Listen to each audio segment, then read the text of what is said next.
Sounds like there's a serious misunderstanding on what is a steroid. Rampage Jackson says he is not on steroids. Everybody speculated he was on steroids, and he did get caught with something, right? Was he an Austrian? I don't remember. I'm natty, bro. You took testosterone. That's not steroids. It's not gonna age well. My body produce steroids. Yes. No, testosterone. Yes. That's what I'm taking. Because the body naturally produces testosterone, then testosterone's not a steroid. What do you think about that, Connor? I mean, it is fair to distinguish testosterone from steroids. There is a difference. I mean, These are all natural hormones, but these are the Right. most powerful bodybuilding steroids also, and hormones. So Connor, I want to get your opinion on this since you are the poster boy for the Natural Plus protocol, which is better than steroids for building muscle and being healthy, and you don't take any testosterone, and yet you're much more jacked than a lot of these guys taking steroids. Sounds like there's a serious misunderstanding on what is a steroid. Rampage Jackson says he is not on steroids. Connor, what do you think about the elements of this, including his hair loss, his lack of being on steroids, and his mindset?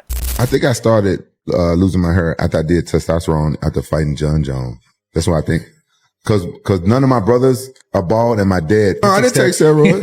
I have to say real quick about John Jones. Everybody speculated he was on steroids, and he did get caught with something, right? Was he an Austrian? I don't remember.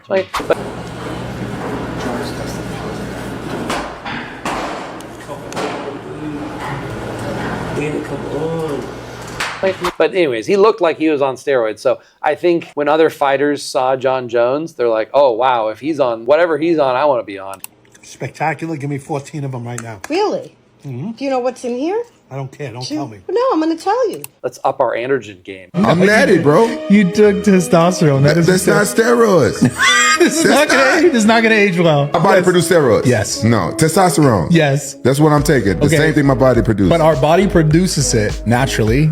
So he says that because the body naturally produces testosterone, then testosterone's not a steroid. What do you think about that, Connor? I mean, it is fair to distinguish testosterone from steroids. There is a difference. Well, not from steroids, but from anabolic androgenic steroids. So the difference is that, yeah, testosterone is produced exogenously. You don't produce, or endogenously. You don't produce Trenbolone or Masteron. You don't produce those endogenously. You have to receive them from an exogenous source. So it's fair to make that distinction. If he's defining naturalness as, oh, you're natural as long as you only take things that are produced endogenously, even though you're taking them exogenously, I mean, that doesn't really make sense. What, you could just take like a ton of insulin, you could take a ton of IGF-1, a ton of growth hormone, a ton of testosterone. I mean, These are all natural hormones, but these are the Right. most powerful bodybuilding steroids also, and hormones. right. But yeah, I mean, I think the whole, you know what I think about the natty or not labels. I think that they're reductive. I think it's silly. I think it's not really a dichotomy. I mean, I think that when people try to define something as natural or not, they're always running into contradictions somewhere. So, but obviously a lot of people are not going to agree that he's natural. But, you know, but on the other hand, it's like, okay, what does naturalness really mean? Does it depend on the compound you're taking, or does it depend on how similar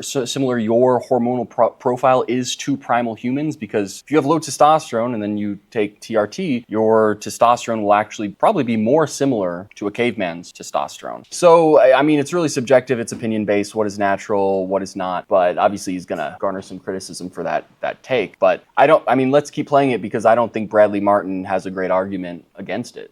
Take it. If you took it exogenously, then you took a steroid, because testosterone is a steroid hormone. No, Okay, so No, I swear. Why was the UFC? That's a terrible argument. If testosterone is a steroid hormone, okay, so, I mean, you know what else contains steroid hormones?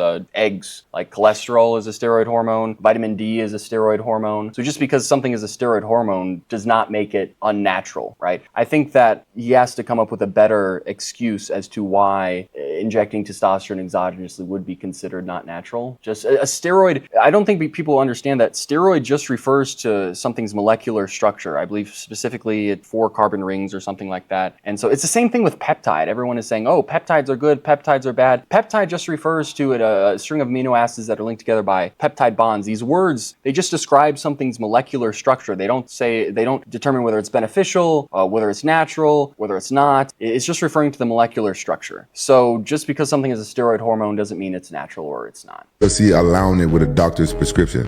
Because they're probably So he's saying he has a doctor's prescription and the UFC allowed him to take it, so it's not a steroid. So Rampage Jackson thinks that a steroid is only something that bodybuilders take that's illegal. He's differentiating like testosterone from all other steroids, thinking that just because the mainstream says it's okay, this is not a steroid. This is really interesting. So I did a video on this a while ago. There's a guy, I mean, there's probably several guys, but a guy in particular that I saw on Instagram. He claims natural, but he's openly a type 1 diabetic. So this guy claims natural. Now, I'm skeptical, not based on his mutant-like physique, but based on his disclosed medications.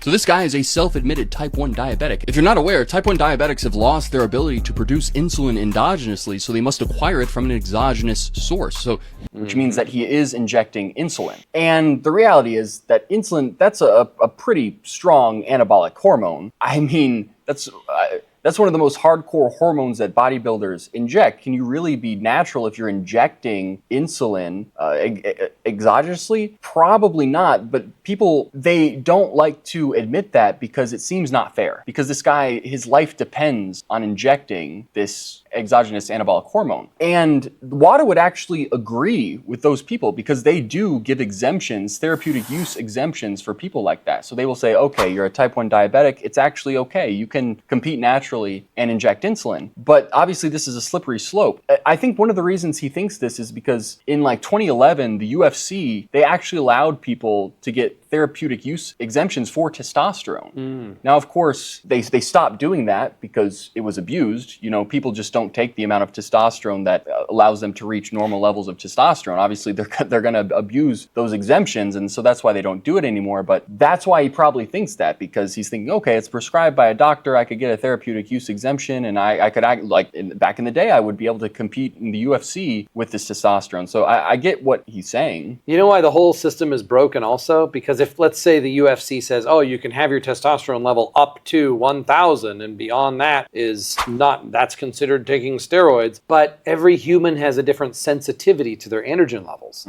So whereas Rampage Jackson, maybe his natural testosterone is down to 300, but maybe his performance based on 300 testosterone is actually very good because his sensitivity to the testosterone is very high. And now he's increased his testosterone to 800. And maybe that's extremely high for his genetics, extremely high for his receptors and his sensitivity to testosterone. He might be having the same benefits as someone else who's on 1600 testosterone. It's just not fair person to person. They're not incorporating, genetics into the analysis because that would be too complicated. And this is exactly the hypocrisy that comes in, like you're saying, when you start trying to draw lines between natural and unnatural and steroids versus natural levels of testosterone. Let's see what else he says. And remember, this is Rampage Jackson, the father of Raja Jackson. And one of the reasons he's going viral is because his son Raja Jackson, through his encouragement, through Rampage Jackson encouraging him, went on stage and beat up a pro wrestler way beyond what's reasonable. After the pro wrestler was knocked out, Raja Jackson just kept ground and pounding him until, he's causing him serious lifelong brain damage and lifelong injuries.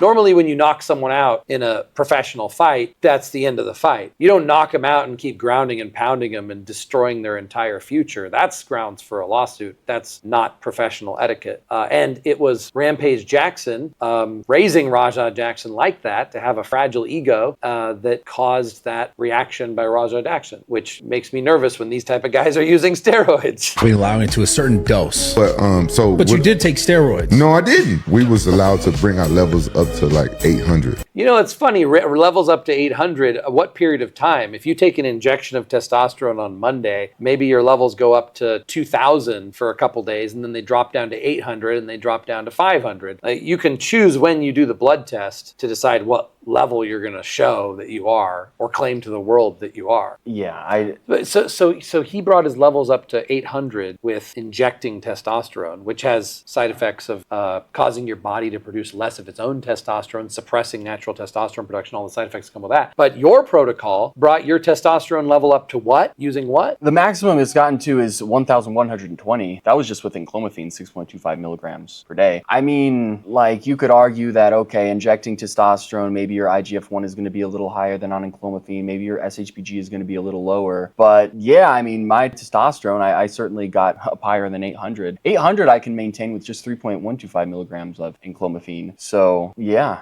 I mean, 90 Plus protocol definitely has a lot of potential. So if Rampage Jackson wanted to have his testosterone levels higher than 800 or even higher, he didn't even need to inject steroids or testosterone. He could have just taken enhanced top T, HCG, Enclomiphene. Like, there's natural, healthier ways to increase testosterone production where you're causing your body to produce its own natural testosterone instead of injecting synthetic testosterone. Yeah, that's what I don't understand. There are a lot of these guys on a low dose of TRT, and basically they're shutting down their entire HPTA axis just to achieve like 500 to 800 nanograms per deciliter of testosterone. Like Greg Doucette, he does this as well, although he probably, I mean, he of course abused steroids in the past, so his HPTA axis is probably already shut down. But if you're going to do that just to achieve, 500 to 800 testosterone, first, you should try some version of the 90 Plus protocol, Enclomiphene, Blue and Black Ox testosterone booster, ideally like a combination of all three. And a lot of people, in fact, I mean, the majority of people will probably, if they're incorporating all three of those, or maybe top T as well, get close to 1,000 nanograms per deciliter of testosterone. Now, not everyone responds great, especially like to Enclomiphene. There's a potential for side effects, and then maybe it